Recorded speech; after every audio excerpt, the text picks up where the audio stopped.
જય સ્વામિનારાયણ। આજે વાત કરવી છે મિત્રતા। મિત્ર એવો શોધવો જે ઢાલ સરખ્યો હોય, સુખમાં પાછળ પડી રહે અને દુઃખમાં આગળ હોય। એવી જ કંઈક વાત આ પ્રસંગ સાથે જોડાયેલી છે। એક વખત અભિનેતા મોતીલાલનો જન્મદિવસ હતો। તેમના બંગલે જન્મદિવસની પાર્ટીનું આયોજન કરવામાં આવ્યું હતું।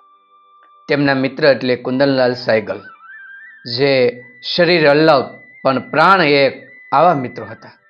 પરંતુ તે સમયે કુંદનલાલ સાયગલનું સ્વાસ્થ્ય સારું ન હતું। તે ખૂબ બીમાર હતા। આથી આવી બીમારીને કારણે તેમના મિત્રને આમંત્રણ આપ્યું ન હતું। પરંતુ કુંદનલાલ સાયગલજીને ખબર પડે છે કે મારા મિત્રનો જન્મદિવસ છે, તો હું કેમ અહીંયા પડ્યો રહું। પોતે બીમાર હોવા છતાં પથારીમાંથી ઊભા થયા અને ડ્રાઈવરને કહ્યું, ગાડી કાઢ। પણ તમે આટલા બીમાર છો તોય? હા, મારા મિત્રનો જન્મદિવસ છે અને આજે એનો વારો પાડવો છે। મને આમંત્રણ આપ્યું નથી, એકલો એકલો પાર્ટી કરે છે। ડ્રાઈવર લઈ અને સાયગલજી એક ગાડીમાં ગોઠવાયા અને ગાડી એ મોતીલાલ અભિનેતાના ઘરે પહોંચી। ઘરે એને જોતા જ મોતીલાલ દોડી આવ્યા અને સાયગલને તેડી લીધા। બંને મિત્રો ભેટી પડ્યા।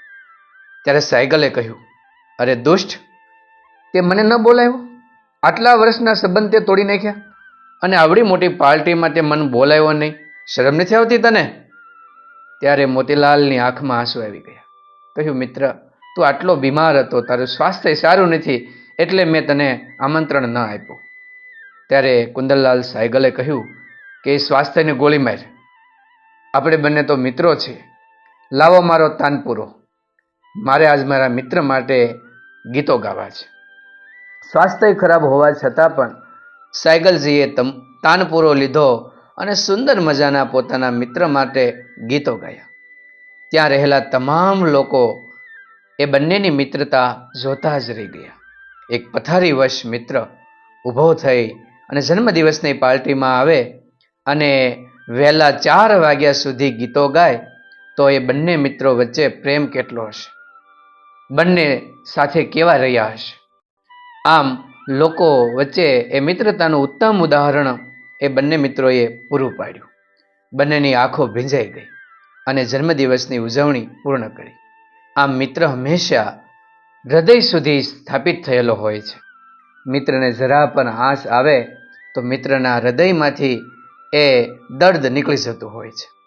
ત્યારે સાચા મિત્રો મેળવવા ખૂબ કઠિન હોય છે અને એ જ્યારે મિત્ર મળી જાય ત્યારે મિત્રતા ક્યારેય છૂટતી નથી।